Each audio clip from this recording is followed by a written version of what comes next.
धर्म के आधार पर नफरत की राजनीति से एक बार देश का बंटवारा हो चुका है और न जाने कितनी बार कितनों के घरौंदे जल चुके हैं, फिर भी नफरत की राजनीति बंद क्यों नहीं हो रही? ये सवाल हम इसलिए पूछ रहे हैं क्योंकि हाल के दिनों में एक के बाद एक ऐसे भड़काऊ बयान सामने आ रहे हैं जिससे देश में माहौल बिगड़ता है और दुनिया भर में भारत की छवि खराब होती है। खुद प्रधानमंत्री ऐसे बयानों से बचने की नसीहत दे चुके हैं, फिर भी बीजेपी के ही सांसद और संगी साथी बाज नहीं आ रहे।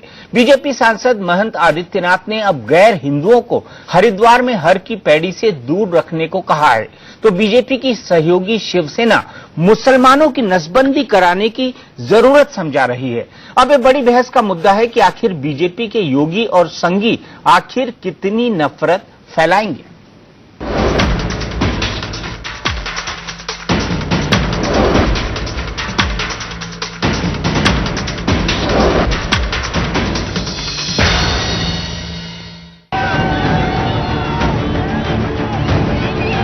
प्रधानमंत्री नरेंद्र मोदी पूरी दुनिया में भारत की छवि चमकाने में जुटे हैं। वो पूरी दुनिया को भारत के संसाधन, सामर्थ्य और संस्कृति की ताकत बता रहे हैं। मेरा विश्वास है कि धरती का राजा लायन और आकाश का राजा ईगल की अच्छी जोड़ी बनेगी। लेकिन देश में ही उन्हीं की पार्टी के नेता और सरकार में साझीदार लोग नफरत की आग भड़काकर सियासी रोटियां सेकने में जुटे हैं। अगर वही हिंदू घर वापसी करना चाहता है और स्वेच्छा से चाहता है तो मैं नहीं समझ पाता हूं कि आखिर इसका विरोध क्यों होता है। गोरखपुर से बीजेपी सांसद महंत आदित्यनाथ को ही लीजिए, कभी लब जिहाद तो कभी घर वापसी के नाम पर मोदी की मुश्किलें बढ़ाने वाले योगी आदित्यनाथ ने अब विवाद का नया दाग छेड़ा है। हरिद्वार में उन्होंने ऐलान किया कि हर की पौड़ी पर सिर्फ हिंदुओं का हक है। हर जी की पेड़ी जो हरिद्वार की पहचान है, इसकी पवित्रता को बनाए रखने का दायित्व हम सबका है और यहां पर गैर हिंदुओं का प्रवेश पूरी तरह बंद होना चाहिए। ये बयान इतना बेतुका था कि बीजेपी के प्रवक्ताओं को भी कोई दलील नहीं सूझी। भारत में हर नागरिक का जो भारतीय है वो कहीं भी जाके रह सकता है, जा सकता है और उसमें हरिद्वार भी आता है। ये उत्तराखंड के ऊपर कृपा करें, हमें ऐसे विशेषज्ञों की कोई जरूरत नहीं है और ऐसे ही बयान हैं जिनका जवाब उत्तराखंड की जनता दे रही है। योगी हर की पौड़ी से गैर हिंदुओं को भगाने का आह्वान कर रहे हैं, तो विश्व हिंदू परिषद की नेता साध्वी देवा ठाकुर भी पीछे नहीं हैं। हिंदुओं की घटती हुई मात्रा को देख के आप क्या करोगे? यही करोगे किसी छोटी लाइन को, बड़ी लाइन को छोटा करने के लिए उससे बड़ी लाइन खींचनी पड़ेगी।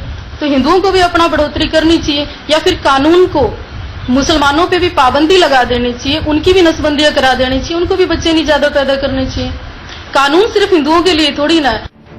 बीएचपी की साध्वी के बयान पर प्रतिक्रियाओं का दौर शुरू हुआ तो मोदी सरकार में साझीदार शिवसेना को बहाना मिल गया। मुसलमानों का मताधिकार निलंबित करने की सिफारिश करने वाली शिवसेना ने अपने मुखपत्र में संपादकीय लिख मारी कि इनकी नसबंदी ही करो। जबरदस्ती से नसबंदी करनी चाहिए, हमने ये नहीं कहा है। हमने ये कहा है इस शब्द का इस्तेमाल हम नहीं करेंगे, गलत शब्द है। हमने कहा मुसलमान हो, क्रिश्चियन हो, हिंदू हो, फैमिली प्लानिंग सबके लिए जरूरी है, उसके लिए कठोर कानून होना चाहिए, इसीलिए समान नागरिक कानून बनना चाहिए। We don't really comment on the views of other parties and these are their own individual views. उन्होंने कहा है कि अगर मुसलमान फैमिली प्लानिंग करेंगे तो उनकी सेहत अच्छी रहेगी।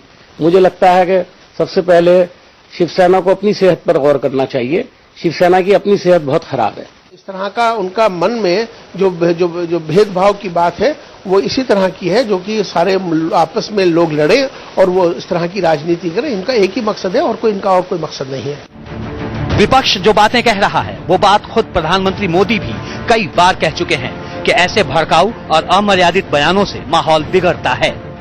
Government will not allow any religious group to incite hatred against others overtly और कवर्टली।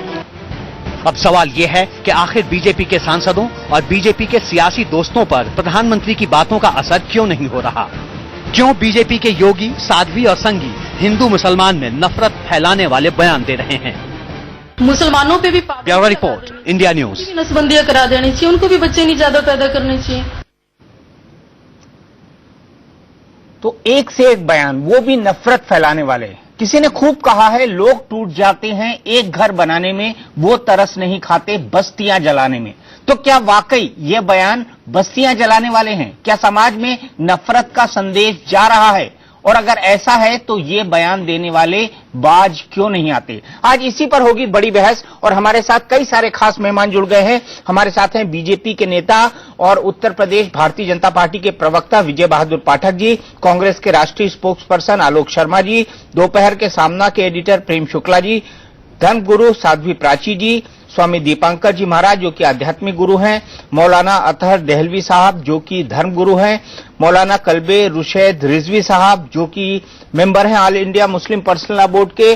और क्या है ऐसी बात कि ये तमाम लोग वकालत कर रहे हैं? कोई कह रहा है कि मुसलमानों की नसबंदी करा दी जाए, कोई कह रहा है कि हर की पैड़ी में मुसलमानों के या फिर गैर हिंदुओं के प्रवेश पर रोक लगा दी जाए, वो भी ऐसे समय जब प्रधानमंत्री कनाडा में हैं, वो फ्रांस और जर्मनी घूम के आए हैं, वहां के टूरिस्टों को, वहां के लोगों को कह रहे हैं कि आप आइए, भारत घूमिए, कितनी डायवर्सिटी है, कितनी विभिन्नता में एकता है, उसे देखिए। लेकिन उनके ही संगी साथी इस तरह का संदेश दे रहे हैं, इसका क्या मतलब है? साध्वी प्राची, सबसे पहले मैं जानना चाहता हूं, आपने जो वस्त्र धारण किए हैं वो किसी मुसलमान बुनकर ने बुने हैं या हिंदी बुनकर ने?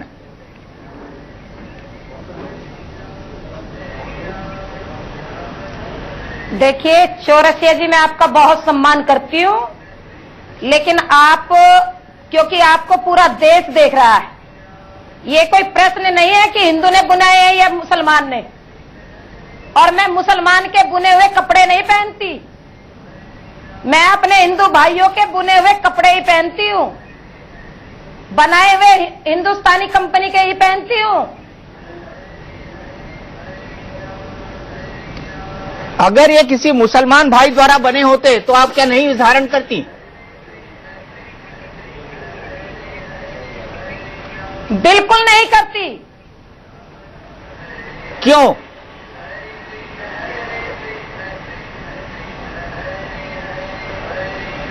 क्योंकि वो, उसे गौ का मांस खाने में जन्नत मिलती है। मेरी मां के मांस खाने में उसे जन्नत मिल रही है। मेरी भारत माता को डायन कहने में उसे जन्नत मिल रही है। तो मुझे ऐसे लोगों के हाथ का बुना हुआ कपड़ा नहीं चाहिए। पर हकीकत यह है साध्वी प्राची जी, गांव में खड़ाऊ, तुलसी की माला, दशहरे का रावण, ये सब भी मुसलमान कारीगर बनाते हैं। दीपावली के पटाखे, ये सब भी मुसलमान कारीगर बनाते हैं, हमारे मुस्लिम भाई ही बनाते हैं। मैं आपके चैनल के माध्यम से बहुत अच्छा प्रश्न उठाया आपने। प्लीज आपने बहुत अच्छा क्वेश्चन उठाया भाई दीपक जी। मैं आपके चैनल के माध्यम से निवेदन करना चाहती हूं कि जो लोग गौ के मांस खाने में जिनको जन्नत मिलती है, भारत माता को डायन कहने में जिनको जन्नत मिलती है, नहीं, इस पर मैं आपत्ति करता हूं। किसी ने भारत माता को डायन नहीं कहा है। खड़े होकर माफ कीजिएगा साध्वी प्राची जी, पाकिस्तान के जय घोष करते हैं, उन लोगों के हाथ का और उनसे कोई सामान ना खरीदे। आपकी बात पर आ रही हूं, सुन लीजिए पहले। उनसे कोई भी सब्जी ना खरीदे, फल ना खरीदे, कोई सामान ना खरीदे। देश के अंदर बेरोजगारी, हिंदू बेरोजगार होता जा रहा है, जनसंख्या बढ़ती जा रही है। आपकी मीडिया के माध्यम से पता चल रहा है आने वाले 20 साल में हिंदू अल्पसंख्यक होने जा रहा है। क्या आप कभी विचार कर रहे हैं? तीसरे स्थान पर हिंदू जाएगा, इसके कभी आप विचार करते हैं या केवल घोषणा करते हैं? हिंदुस्तान, हमने कभी नहीं कहा कि मुसलमान न रहे, लेकिन हिंदुस्तान से प्यार करो, गौ माता को मां कहो, गंगा माता को मां कहो। हमें क्या तकलीफ है? ये देश सबका है, हमें कहां इससे इंकार? अधिकार उतना है हमें जितना तुम्हें अधिकार है। पर ये भूलते हो क्यों कि ये देश हिंदुस्तान है। यहाँ हर नगर हर ग्राम में देशभक्तों का सम्मान है। हमने कभी किसी को आक्रमण करके दबाया नहीं। जैसे रामपुर के अंदर कांड चल रहा है, पूरे देश के नेता चुप बैठे हैं। अच्छा साध्वी प्राची जी, आपने अपनी बात कह ली, मैं जवाब ले लूं मौलाना साहब। इस पर क्यों चुप्पी साधे? देखिए ऐसा है साध्वी जी, जाहिर बात है साधना में रहती होंगी, इसलिए ज्यादा आंकड़ों को नहीं समझ पा रही हैं। वो जो तीसरा स्थान कह रही है तो खुशी की बात है कि विश्व में हिंदुओं का तीसरा स्थान होने जा रहा है। वो बेचारी गलती से जो है, अब साधक हैं, साधना में रहती होंगी, इसलिए ज्यादा वो खबरें और इस तरीके की चीजों को नहीं पढ़ पाती। मेरा आपसे एक अनुरोध, बिल्कुल आप भारत में नहीं बिल्कुल नहीं, ऐसा कुछ नहीं। सुनिए, मैं आपकी बातों की कदर करता हूं, आपके जहर में भुजी हुई तमाम बातों की कदर करते हुए मेरा आपसे एक अनुरोध है कि आप प्लीज आइंदा से किसी भी ऐसी गाड़ी में जिसमें डीजल और पेट्रोल जिसकी कीमतें लगातार घट रही हैं, आप उसका इस्तेमाल मत कीजिए। खाड़ी के अंदर भी शायद ऐसे ही लोग हैं जो आपके मुताबिक ऐसे होंगे। इसलिए मैं चाहता हूं क्या ही अच्छा हो कि बैलगाड़ी का दौर दोबारा आए और एक साधक को वो तमाम चीजें मिले जिसकी वो कल्पना करता है। परंतु मैं उससे आगे जाना चाहता हूं। मैं उस देश में रहता हूं जहां पे स्वामी अय्यप्पा की आरती को भगवान जगन्नाथ क्या पढ़ा जाता है। मैं उस देश में रहता हूं जहां कश्मीरी पंडित को मुल्ला कहा जाता है और कश्मीरी सैयद को जो है पंडित कहा जाता है।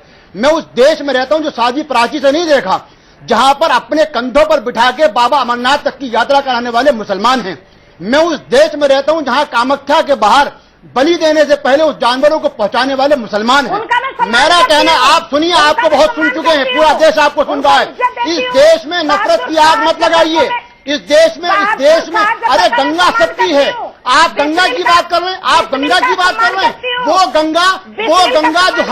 गंगा जो गंगोत्री से निकलती है और गंगा साध्वी प्राची जी एक एक करके, साध्वी जी आपकी बहुत सुन लीजिए, साध्वी जी सुन लीजिए, पूरी बात सुनिए। मैं उस गंगा की बात करता हूं जिसके लिए इकबाल ने कहा था, ए आबे रोज़े गंगा वो दिन है याद तुझको उतरा तेरे किनारे कारवा हमारा। ये ठीक है, हर धर्म की अपनी मर्यादाएं होती हैं। मैं कभी ये जिद नहीं करूंगा कि तिरुपति में मुझको दाखिला मिले, मैं कभी ये जिद नहीं करूंगा कि सेंट पीटर चर्च के अंदर मुझे जाने दिया जाए। लेकिन मैं ये भी उम्मीद करता हूं कि वो गंगा जो गंगोत्री से निकलती है और हरिद्वार से होकर चलती है और कलकत्ता से निकलते हुए बांग्लादेश जाकर लोगों की प्यास बुझाती है, उस गंगा को जब आप इस तरह करेंगे, ये गंगा का अपमान है। मैं उस गंगा को देखता हूं जहां हरिद्वार के अंदर तो उसकी पूजा होती है, लेकिन कानपुर के अंदर वो दूषित कर दी जाती है। इसलिए इन मुद्दों को आप उन बातें कीजिए, देश को जोड़ने की बात कीजिए, देश को तोड़ने की बात मत कीजिए।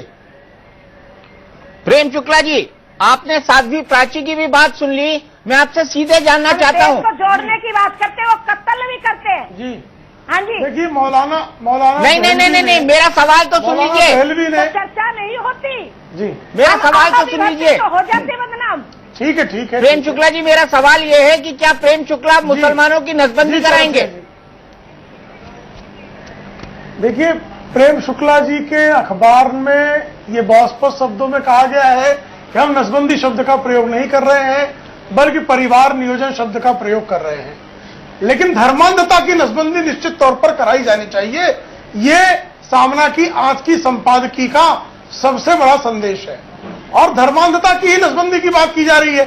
मौलाना दहलवी जिस हमारी सर्वांगीण और सर्वसमावेशक संस्कृत की बात कर रहे हैं, उस संस्कृत को मानने वाले मुसलमान को ही राष्ट्रवादी मुसलमान कहा जाता है और उस अब्दुल हमीद के लिए हमारा सिर झुकना ही झुकना है। लेकिन जब आप औरंगजेब को आदर्श मान लेते हो, अफजल खान को आदर्श मान लेते हो और उन सबको आदर्श मानते मानते अजमल कसाब को आदर्श मान लेते हो, तो उनके खिलाफ बात होती है। और जैसे हलाल अकबर को आहार खाना ये मुसलमान का हक है, उसी तरह से हिंदू का भी हक है कि वो पवित्र आहार जिसे समझता हो उसे खाए, पवित्र वस्त्र जिसको समझता हो उसको पहने और जिसको पवित्र तीर्थ समझता हो उसका संरक्षण करे। ये क्या अधिकार नहीं है? और इस अधिकार की अगर कोई बात कर देगा तो उसको सांप्रदायिक कह दिया जाएगा। और कोई मोहम्मद आजम खां ये कह देगा 80 घरों को मुस्लिम बनाने के वाल्मीकि समाज के लोगों को षड्यंत्र के पर्दाफाश के बाद कि मैं किसी और देश में जाना चाहता हूं जहां मुझे संरक्षण मिले, उसे आप जो है सांप्रदायिक नहीं माने, उसको सेकुलर मानकर अखिलेश सिंह यादव की सरकार में संविधान की शपथ लिया हुआ मंत्री के रूप में कायम रखेंगे। तो ये कह देगा कि कारगिल में जो है सिर्फ जो है मुसलमानों के बल पर अल्लाह अकबर कहने वालों ने पता किया। तो ऐसे लोगों को अल्लाह अकबर कहकर फतह किया, ये झूठ बोलकर सेना को बांटने वाला आपके देश में कैबिनेट मंत्री रहता है और उसके सामने सदन में, उत्तर प्रदेश के सदन में मुख्यमंत्री बारंबार हताश होकर चुप बैठने को मजबूर होता है। संविधान का मजाक ये नहीं है क्या? और इस धर्मांधता के खिलाफ बोलना क्या आप अपराध कह देंगे? और इस अगर धर्मांधता की नसबंदी की बात कह दी जाए तो क्या ये अपशब्द करार दे दिया जाएगा? लेकिन आप मुसलमानों के परिवार नियोजन की भी बात करें, उसका मतलब समझते हैं प्रेम शुक्ला जी? परिवार नियोजन की आप बात तो इतने पढ़े लिखे व्यक्ति हैं। सबके हम तो कह रहे हैं कि आप तो इतने पढ़े लिखे व्यक्ति हैं। 20 सूत्री कार्यक्रम लागू है और उसमें नसबंदी आपका राष्ट्रीय कार्यक्रम था। अरे वो तो इंदिरा जी के साथ चला गया, वो सब पर लागू हुआ। वो तो इंदिरा जी के साथ चला गया। प्रेम शुक्ला जी, आप ये भी जानते हैं 20 सूत्री कार्यक्रम जिसकी आपने इंदिरा जी के शासनकाल की भूरी भूरी आलोचना की है बाला साहब ने। नहीं दीपक जी, बाला साहब ने कभी जो है इंदिरा जी के कार्यक्रमों की आलोचना नहीं की। उनके जो है कुछ जो है आखिरी दिनों के जो तानाशाही रवैया था 1975 से 77 तक, उसके बारे में उन्होंने तब भी स्पष्ट कहा, बाद में भी स्पष्ट कहा। लेकिन परिवार नियोजन जो कार्यक्रम है वो आज भी आपके देश में जारी है। आप स्वायत्त निकाय का चुनाव 2 संतान अधिक के तो नहीं लड़ सकते, ये क्या नियम नहीं है? ये लागू है ना।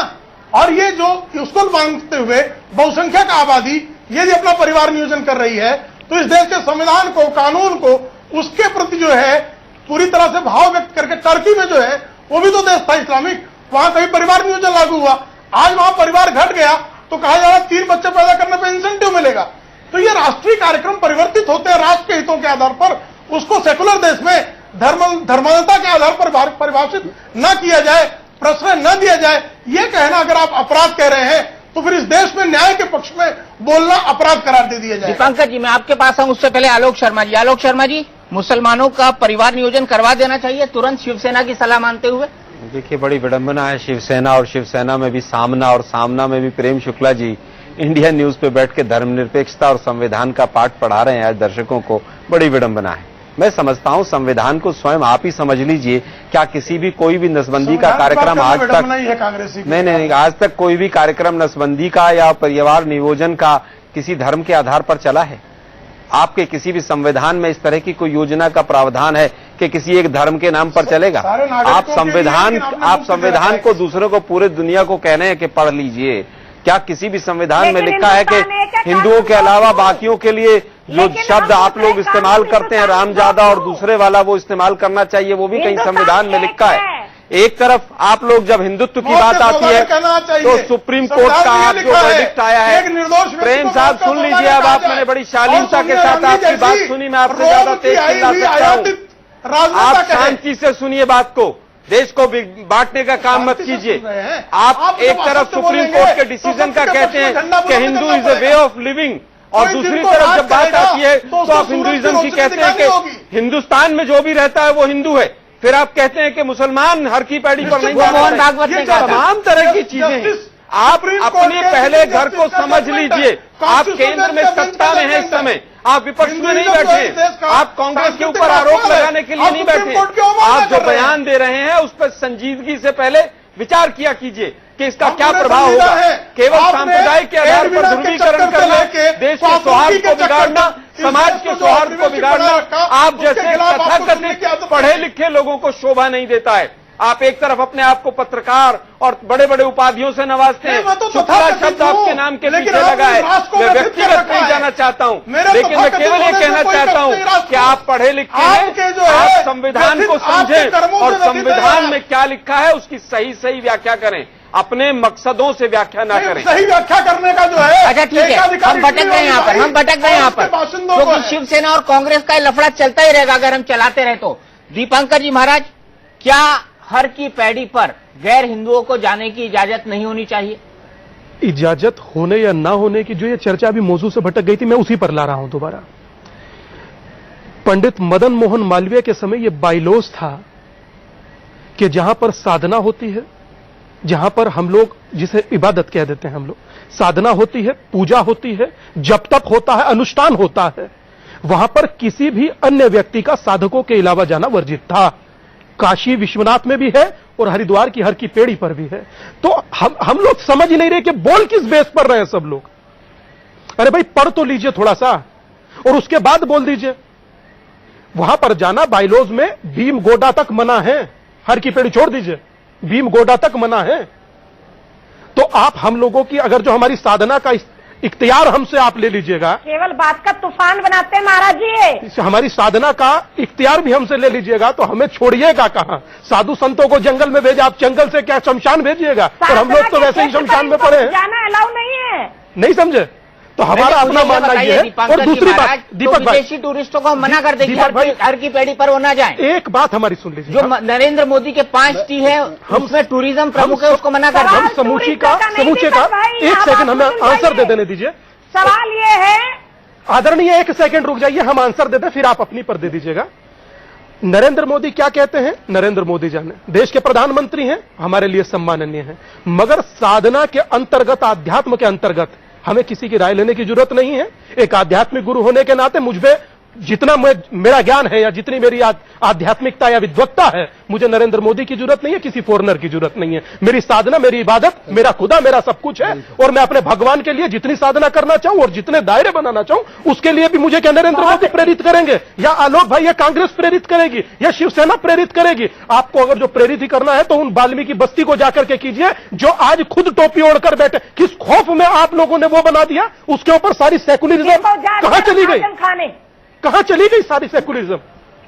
नहीं, अगर इस तरह की कोई भी घटना घटती है पूरी तरह से निंदनीय है। आजम खां की वजह से अगर कहीं पर भी किसी तरह का कांग्रेस नहीं, चुप बैठिए, कांग्रेस पार्टी चुप नहीं बैठी। मैं आधिकारिक, दीपक जी, मैं आधिकारिक तौर पर कहता हूं, इस तरह की घटना में अगर कोई भी जिम्मेदार है, उसके ऊपर कोई घड़ियाली आंसू की बात नहीं है। देखिए, राज्य में सरकार मुलायम सिंह जी की है, केंद्र में सरकार बीजेपी की है। हम दोनों को चैलेंज करते हैं कि जो भी दोषी है उसके खिलाफ सख्त से सख्त कार्रवाई कीजिए आप। अच्छा, मैं आगे करता हूं, एक मिनट। विजय बहादुर पाठक जी, जो भी दीपांकर जी महाराज कह रहे हैं, प्रेम शुक्ला जी कह रही हैं, साध्वी प्राची जी कह रहे हैं, महंत आदित्यनाथ कह रहे हैं। एक आपके महंत हैं, सांसद हैं, दूसरे आपके संगी साथी हैं। क्या आपको लगता है कि हर की पैड़ी पर गैर हिंदुओं का जाना बंद कर देना चाहिए, हाँ या ना? देखिए दीपक जी, देश के सभी संसाधनों पर देश में रहने वाले सभी नागरिकों का हक है, मुसलमानों का भी है। दीपांकर जी ने इस सुने, दीपांकर जी ने भी पूरी इस बात को विस्तार से बताया। और जब इन्होंने कहा कि इबादत के स्थल पर, इबादत और श्रद्धा के जो विषय हैं वो धर्मगुरु करेंगे, हम राजनीतिक कार्यकर्ता हैं और जो राजनीतिक टिप्पणी है वो हम दे सकते हैं। अगर धर्मगुरु इस बारे में कह रहे हैं, दीपांकर जी ने अभी बताया कि काशी विश्वनाथ का उदाहरण दिया उन्होंने, बीजेपी का क्या स्टैंड है उदाहरण दिया। और विजय बहादुर पाठक जी, मुझे बीजेपी का स्टैंड जानना है। क्या बीजेपी कहती है कि हर की पैड़ी पर गैर हिंदुओं को नहीं जाने देना चाहिए? आदरणीय महंत आदित्यनाथ जी सांसद के साथ साथ गोरक्षा पीठाधीश्वर हैं, दीपांकर जी अपने महंत हैं, और धर्माचार्य अगर किसी बात को कहते हैं वो आपके सामने स्पष्ट रूप से कह रहे हैं। भारतीय जनता पार्टी का मानना है, क्या है वो बताइए। दीपक जी बार बार पूछ रहे हैं आपसे। अरे भाई, बीजेपी का क्या मत है जी? बीजेपी की क्या राय है? बीजेपी का क्या मत है? पार्टी का ऑफिशियल स्टैंड क्या है? आप बीजेपी के स्पोक्स पर्सन के तौर पर बैठे हैं, सरकार के स्पोक्स पर्सन है। जाहिर बात है, नहीं, जाहिर बात है कि भारत का संविधान और भारत की जनता कहीं किसी भी कहीं विभेद करने की अधिकार नहीं देती है। और हम देश में सरकार चला रहे हैं, देश के जिम्मेदार राजनीतिक दल हैं, तो हम विभेद की बात क्यों करेंगे? आप योगी आदित्यनाथ जी के बयान से सहमत हैं या नहीं है? जो विषय आस्था से जुड़ा है उस विषय पर धर्माचार्यों की संविधान की बात कर रहे हैं। आलोक जी, एक मिनट। दीपांकर जी महाराज, मैं आपके पास एक मिनट में आता हूं।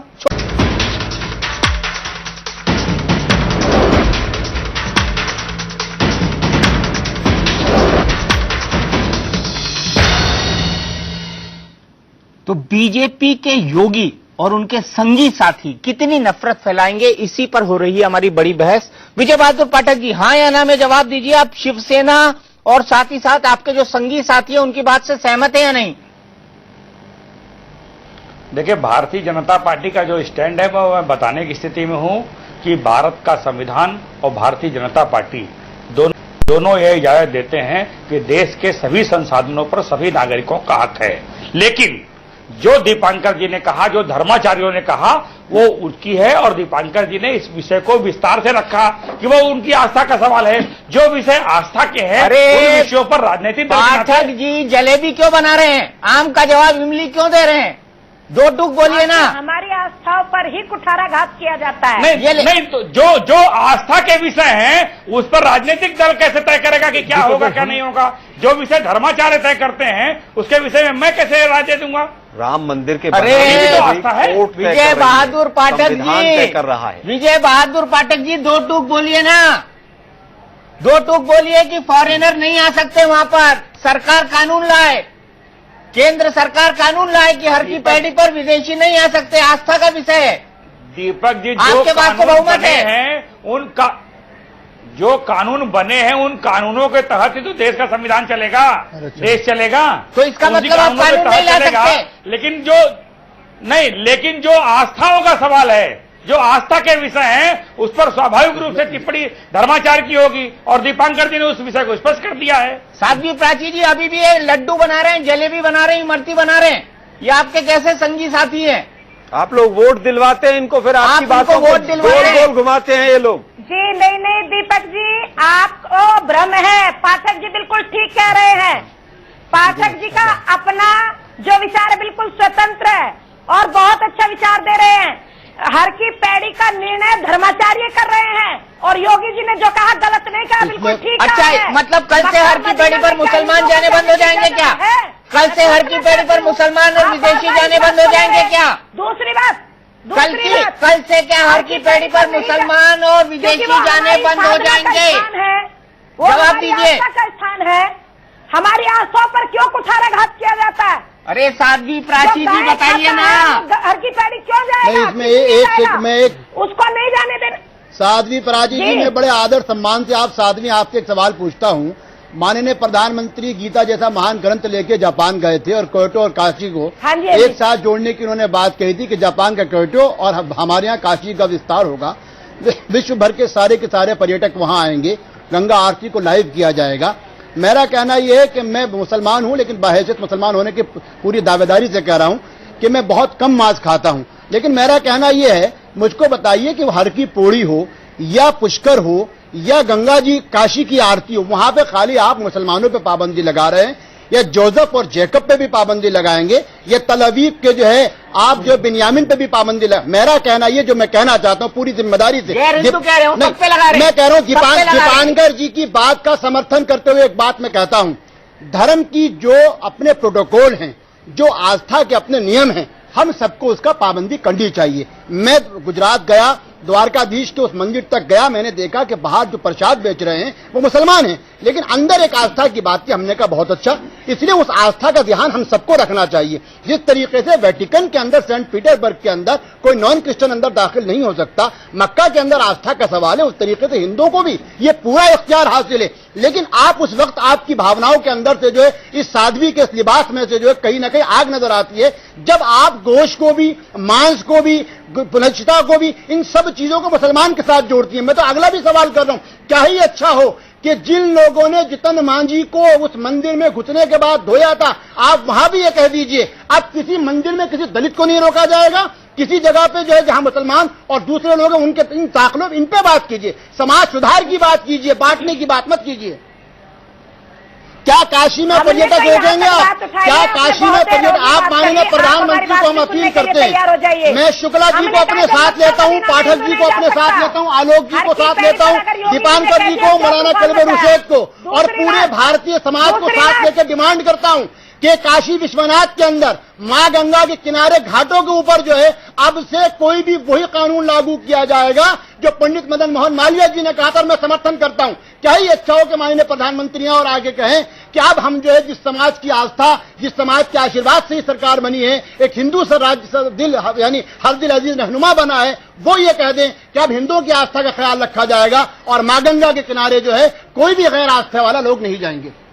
हम इस बात को कंप्लीट कर दें दीपक भाई? दीपांकर जी, उसके बाद मेरे कई सारे सवाल हैं, उसके बाद एक के बाद एक साध्वी प्राची हम सिर्फ इतना कहना चाहते हैं, हम देलवी भाई की बात से इत्तेफाक रखते हुए इस बात को आगे बढ़ाएंगे, इसको आगे बढ़ाएंगे कि आप गंगा के किनारे, हर की पेड़ी के किनारे, आप काशी विश्वनाथ के किनारे, आपने 3 जगहों का जिक्र किया, उसी का जिक्र करते हुए फिर बात को आगे बढ़ा देते हैं। बिल्कुल पर्यटक होना चाहिए, मैं मना नहीं कर रहा कि नहीं होना चाहिए, मगर जो साधना का स्थल है, मेरी इबादत का स्थल है, मेरी पूजा का स्थल है, और जो सदियों से मेरे ऋषि मुनि महर्षि उसे बनाते आए हैं, उसके दायरे को मेंटेन करते आए हैं, चाहे वो देश तो देश, शायद मुझे लगता है वर्ल्ड का भी कोई ओबामा आकर बोलेगा तो हम मानने को तैयार नहीं है। मैं अपनी साधना से ऊपर किसे मान लूं? मुझे देने वाली साधना, बनाने वाली साधना, भगवान बनाने वाला, मैं उसकी इबादत छोड़ मैं सियासत की इबादत करूं? और इसमें सियासतदान कौन मेरी बात का उत्तर दे सकता है? मेरी साधना, मेरी इबादत, उसमें सियासतदान का ताल्लुक क्या है? और दूसरी सबसे बड़ी बात, ही हो रही है। दूसरी सबसे बड़ी बात, 2 जगह, कुछ जगह ऐसी भी हैं, कल्बे रुशेश साहब भी और देहलवी साहब भी उस बात को मानेंगे कि कोई जगह ऐसी है जहां पर मुस्लिम्स के अलावा नॉन इंसान का जाना, काबा में, और एक और जगह है, मैं अभी बता दूंगा तुमको, वहां जाना मना है। हमने आज तक बोला सेकुलरिज्म हुआ, हम कहां किस बात को उठा रहे, मुझे यह समझ में नहीं आ रहा। मैंने समझ लिया। आलोक जी, एक क्विक कमेंट, उसके बाद कुछ सवालों पर जाना है मुझे। देखिए, कहीं भी किसी ने अभी तक ये नहीं कहा, ये कमेंट योगी आदित्यनाथ जी का नहीं आया कि साधना के स्थल पर दूसरे धर्म का व्यक्ति नहीं जाना चाहिए। उन्होंने हर की पैड़ी के लिए कहा है। साधना का अगर कोई स्थल है, उस पर मैं भी एक हिंदू हूं और मैं भी एक ब्राह्मण हूं, और शायद हो सकता है प्रेम शुक्ला जी से ज्यादा अच्छा बड़ा ब्राह्मण हूं, लेकिन कहीं पर साधना का सुनाल नहीं आया है। साधना के स्थान पर अगर कोई भी जाता है, डिस्टर्बेंस होती है, स्वाभाविक है कि वहां पर नहीं जाना चाहिए। लेकिन आप हर चीज को राजनीतिक रंग दे दें, सांप्रदायिक रंग दे दें। मैं प्रेम शुक्ला साहब से बड़े अदब से एक प्रश्न पूछता हूं, उसके बाद दीपक जी आगे इस शो को चलाएंगे कि महाराष्ट्र के अंदर नसबंदी कब से शुरू कर रहे हैं आप? महाराष्ट्र में नसबंदी कब से शुरू कर रहे हैं आप? आलोक जी, परिवार नियोजन जारी है। साध्वी जी, फिर आपको कहने की आवश्यकता क्या है? 1 मिनट, जब राज जारी है तो आपको कहने की आवश्यकता क्यों है? ये कहना अपराध है। आपको कहने की आवश्यकता क्यों है? अगर एक कार्यक्रम चल रहा है तो उस कार्यक्रम को आप केवल एक धर्म से क्यों जोड़ते हैं? अच्छा, ये पूछ रहे हैं कि महाराष्ट्र में मुसलमानों का परिवार नियोजन कब से शुरू करेंगे आप? सारे लोगों का परिवार नियोजन प्रारंभ ही होना चाहिए, पूरी आबादी को, पूरे भारत के। अरे महाराष्ट्र में मुसलमानों का परिवार नियोजन कब से आरंभ करेंगे आप? सिर्फ मुसलमानों का क्यों? मुसलमान तो दायरे में लाए जाने चाहिए, वही तो कह रहे हैं हम। आप मुसलमानों को जो है अतिरिक्त अधिकार देकर जिस तरह से आप डेमोग्राफिक चेंज कर रहे हैं, वो विभाजन को आमंत्रण दे रहा है। इसलिए जो है उस पर हमें राष्ट्रीय अंतर्राष्ट्रीय स्तर पर जो नियामक है उनको भी तो हमको फॉलो करना होगा ना। अच्छा, किस तरह से विभाजित होने के कगार पर फेंक दें। साध्वी प्राची जी, हिंदुओं के लिए 7 नदियां पवित्र हैं। यमुना 6 नदियां और है, यमुना, सरस्वती, गोदावरी, नर्मदा, सिंधु, कावेरी, ठीक है? ये 6 नदियां पवित्र है। क्या इन पर भी जाने से आप गैर हिंदुओं को रोकेंगे? गंगा बांग्लादेश जाने से रोकिए। जो हमारी साधना के स्थान है, आध्यात्म के स्थान है, पूजा पाठ के स्थान है, जब मक्का मदीना में हिंदू को जाने की इजाजत नहीं है तो ये सब आध्यात्म के स्थान है, बिल्कुल इजाजत नहीं पूजा पाठ के स्थान है।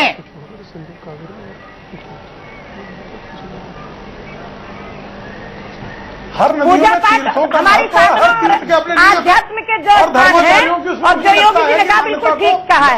अच्छा, एक मिनट, मौलाना देलवी साहब, साध्वी प्राची और ये निर्णय धर्माचार्य करेंगे, राजनीति नहीं करेगी। अरे तो कर लीजिए ना निर्णय। हर की पैड़ी पर कांग्रेस आप पर आरोप लगाती है कि राम मंदिर की ईंट बेच के बैठ गए हो आप। ये निर्णय धर्माचार्य करेंगे इस देश के। कांग्रेस आप पर आरोप लगाती है कि राम मंदिर की ईंट बेचकर बैठ गए हो आप। जय राम से जय भीम तक आप पहुंच गए हैं। रामचंद्र जी को ही भूल गए आप तो। मैं केवल वोट मांगते हैं, आप उसके बाद भूल जाते हैं। दिक्कत यह है कि कांग्रेस राम को भी चुनाव का हथियार बनाने में लगी थी। अरे तो आपने क्या किया? मैनिफेस्टो में आपके में था राम मंदिर, कांग्रेस के में नहीं था। आपके मैनिफेस्टो में राम मंदिर था। पहले नारा लगाया हमारे यहाँ पर नहीं था। आलोक जी, इन्होंने सबसे पहले नारा लगाया था। विजय बहादुर पाठक जी बहुत उस वक्त यंग कार्यकर्ता थे, सबसे आगे रहते थे। मैं तब से जानता हूं इनको 1992 से। ये सबसे पहले नारा लगाते थे, कसम राम की खाते हैं, मंदिर वहीं बनाएंगे। रामलला को टेंट में बिठा दिया। और साध्वी प्राची जी हंस रही हैं। पूर्ण बहुमत की सरकार है, अब कीजिए ना, क्या करना है। एक छोड़िए, ये दोनों सियासी आपकी पार्टी को जाना ही इसलिए जाता था कि धारा 370 वाली पार्टी है, ये कॉमन सिविल कोड वाली पार्टी है, ये राम मंदिर वाली पार्टी है। संसार की कोई ताकत रोक नहीं पाएगी। अरे तो बनवा लीजिए ना साध्वी प्राची जी, आपकी सरकार है, बनवा लीजिए। आप कोई बनवा लीजिए, अच्छा है, राम मंदिर बनवा लीजिए। राम मंदिर हमारा था, हमारा है, हमारा रहेगा। अरे बनवा लीजिए साध्वी प्राची जी, बनवा लीजिए। मैं सच कह रही हूँ, हम तो आमंत्रण कर रहे हैं आपको, बनवा लीजिए। विजय जी, अच्छा एक मिनट, मुझे एक ब्रेक के लिए रुकना है, फिर मैं मौलाना साहब के पास।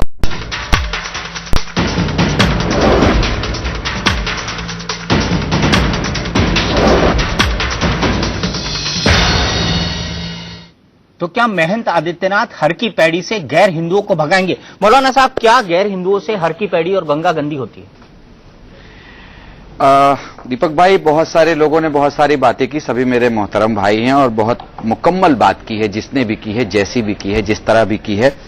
अगर किसी ने अपनी नफरत दिखाने की कोशिश की है तो वो भी बहुत मुकम्मल की है, और किसी ने अगर अपनी अज्ञानता दिखाई है तो वो भी मुकम्मल की है, और किसी ने वाकई भारत का प्यार दिखाया है तो वो भी मुकम्मल दिखाया। मैं बस इतना कहना चाहूंगा, काश ऐसा हो जाए कि मौलाना मोहम्मद अली जौहर ने इलाहाबाद में 1902 में कहा था कि मुझसे पूछा जाए कि मैं कौन हूं, तो मैं कहूंगा मैं मुसलमान हूं और बस मुसलमान हूं, मगर मेरे मुल्क की आन बान शान पर अगर वक्त पड़ जाए तो मैं हिंदुस्तानी हूं और बस हिंदुस्तानी हूं। मुझे लगता है यही एक श्लोक, यही एक नारा ऐसा है जो हम सारे हिंदू मुसलमानों को इबादतों की तहजीब के साथ जोड़ के रख सकता है। हिंदुओं का भी यही नारा होना चाहिए कि अगर मुझसे पूछा जाए कि मैं कौन हूं, तो वो शान से कहें कि हम हिंदू हैं और बस हिंदू हैं, मगर मेरे मुल्क की आन बान शान पर अगर वक्त पड़ जाए तो हम हिंदुस्तानी हैं और बस हिंदुस्तानी हैं। मुझे लगता है अगर मैं नारे तकबीर लगाऊंगा तो सब अल्लाहू अकबर नहीं कहेंगे, आप हर हर महादेव लगाएंगे तो सब इसका जवाब नहीं देंगे, मगर आप हिंदुस्तान जिंदाबाद लगाएंगे तो आप यकीन जानिए भारत की जमीन पर पैदा होने वाला पहली सांस लेने वाला बच्चा भी चाहेगा कि अगर वो मुंह खोल के बोले तो हिंदुस्तान जिंदाबाद कहे। मुझे लगता है हिंदुस्तान को ऐसे लोगों की जरूरत है जो कपड़ा उतारने की बात नहीं, पिन्हाने की बात करें, मकान जलाने की नहीं, बनाने की बात करें, तोड़ने की नहीं, जोड़ने की बात करें, इसलिए कि बाहर बहुत सारे लोग बैठे हैं जो देश को तोड़ना चाहते हैं। हमें अंदर किसी ऐसे की जरूरत नहीं जो देश को तोड़ने की कोशिश करे। 800 लोगों के घर तोड़े जा रहे हैं, उनका क्या होगा? बिल्कुल, मैं इस देखिए, लेकिन रामपुर में आजम खां उत्तर प्रदेश के मंत्री, उत्तर प्रदेश के मंत्री अगर किसी पे जुल्म कर रहे हैं, उनके जुल्म को इस्लाम या मुसलमानों से जोड़ना भी उतना बड़ा जुल्म है। उन वाल्मीकि बस्ती वालों के साथ जो हो रहा है वो एक बहुत बड़ा जुर्म है, और उत्तर प्रदेश की सरकार को सिर्फ अपने मंत्री को बचाने के लिए नहीं बल्कि इस देश के नागरिकों की रक्षा के लिए काम करना चाहिए। बात यह है और आखिर में एक बात, पाठक जी आपके माध्यम से माननीय प्रधानमंत्री महोदय तक एक बात मैं इस चैनल से पहुंचाना चाहता हूं। मेरा कहना यह है टूरिज्म के नाम पर आस्था का सौदा ना हो, इस पे विचार किया जाए। 370 पे आपने जो कुछ करा वो करा, लेकिन कश्मीरी पंडितों की पार्लियामेंट तक कोई नुमाइंदगी हो उसके लिए राज्यसभा का प्रावधान किया जाए। और तीसरी ओर साध्वी जी, मेरा आपसे कहना है बालाजी जाइए और बालाजी जाके देखिए कि ऊपर तो भले बालाजी का वो हो, लेकिन नीचे जो मुसलमान वहां रहते हैं वो किस तरीके से आदर और सम्मान और प्यार के साथ, क्या ही अच्छा हो आप हो, मनार हुसैन साहब हो, दीपानकर जी हो, और हम सब कह के चले हिंदुस्तान जिंदाबाद। यही बात होनी चाहिए, जोड़ने की बात कीजिए, तोड़ने की बात मत कीजिए। खाने वालों को कोई नहीं खाता, जो भी गाय के गोमांस की बात करता है उसको भारत में रहने का कोई अधिकार नहीं, वो सच्चा मुसलमान हो नहीं सकता, तो सच्चा मुसलमान हो नहीं सकता।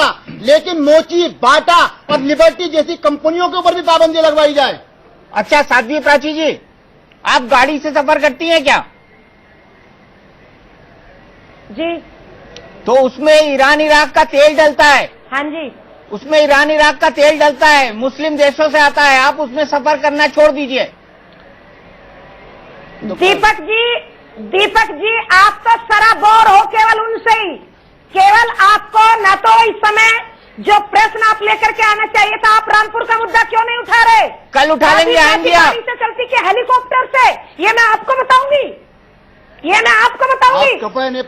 रामपुर के अंदर इतना बड़ा कांड हो रहा है, वहां के लोग डरे हुए हैं, भयभीत है, वहां कोई नेता जाने के लिए तैयार नहीं है। सियासत चल रही है केवल हर की पैड़ी के ऊपर। 90 अगर हिंदुओं योगी को जी ने कहा आसाम कोई में गुनाह मारा नहीं गया किया, था, योगी जी 90 ने हिंदुओं ठीक को कहा वोटों है। ने। जो हमारे एक साधना मिनट, का मौलाना स्थल है, साहब, साध्वी जो हमारी प्राची पूजा जी। का स्थल है, वहां नहीं जाने देना चाहिए।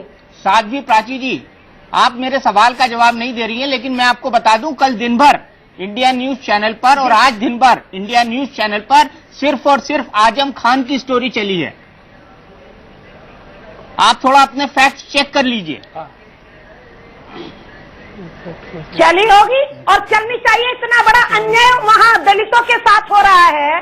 भैया जी मैं पूछना चाहती हूँ, इतना बड़ा अन्याय हिंदुस्तान में कभी मुगल काल में भी नहीं हुआ।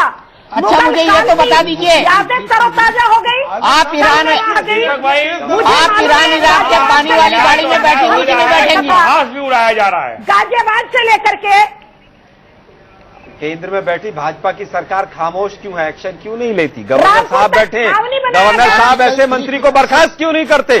ये विजय बहादुर साहब मुस्कुरा कर बात कर रहे हैं, अपनी स्पष्ट बात क्यों नहीं रखते देश के सामने?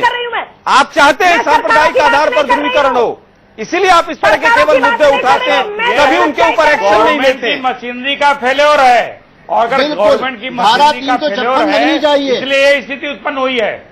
प्रशासनिक विफलता है अखिलेश सरकार की। बिल्कुल, आर्टिकल 356 की हम डिमांड करते हैं। साध्वी प्राची जी, ये सब मिलीभगत है, ये बीजेपी और समाजवादी पार्टी की मिलीभगत है, ये आपका इस्तेमाल कर रहे हैं। लगातार चैनलों पर खबर दिखाएं और आजम खान ये कहें कि हम जानते नहीं, हमारी जानकारी में नहीं है, तो इससे बड़ा उपहास कोई हो सकता है क्या? आप हाथ पर हाथ करके बैठे हैं, आप उत्तरचक बैठे हैं, आप सांप्रदायिक ध्रुवीकरण चाहते हैं, ये मेरा आप पर आरोप है। इसी के साथ विराम दूंगा, और अगर आप चाहते हैं कल इस पर पूरा बहस हो तो साध्वी प्राची कल मैं 8 बजे आपको इस पर बहस के लिए आमंत्रित करता हूं, आप वक्त जरूर दे दीजिएगा। फिलहाल टुनाइट विद दीपक चौरसिया में इतना ही, लेकिन इंडिया न्यूज पर खबरों का सिलसिला लगातार जारी है।